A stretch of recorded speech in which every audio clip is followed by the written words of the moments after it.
Habang hinihintay ko pong mag 5 PM, tara po, itapasyal ko kayo sa labas ng aming tindahan. Kailangan mo may park ko. Update ko lang po kayo dun sa ginagawang train station ba to? Ayan na po siya. Hanggang dun sa dulo. Diretsong may kawayan po yan. Yan naman po ay dito sa may Lias. Diretso yan. Hanggang dun sa dulo.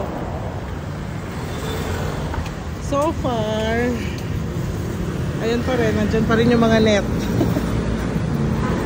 Pero may nabubuo na yung loob. Nung nakaraan kasi huling video ko yata dito ko natatandaan nyo po. Wala pa yung loob na yun, oh, yung pinaka sementado na yun. Ayan, wala pa yan ang nakaraan. Puro net pa lang. So ngayon po,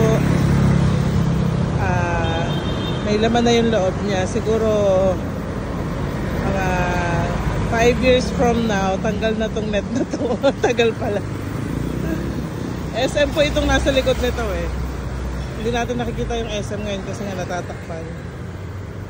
Kaya minsan tinatamad din ako mag-SM kasi layo ng daan. Layo ng lalakaran. Doon pa, doon sa dulo na yon. Samantalang dati dito lang, oh. Matawid ka lang dyan. Eh, ngayon, dulo sa dulo. Kaya hindi na rin ako nag-SM. So, yun lang po. Bili na po kayo ng tiles dito sa amin. Kung may magpapatiles po. At shoutout po doon kay Kuya. Yung nakakita ng vlog ko nung nakaraan tungkol dito sa tiles. Bumili po siya kanina at pipick upin niya bukas. Abangan nyo po yung video ko siya. Bye-bye!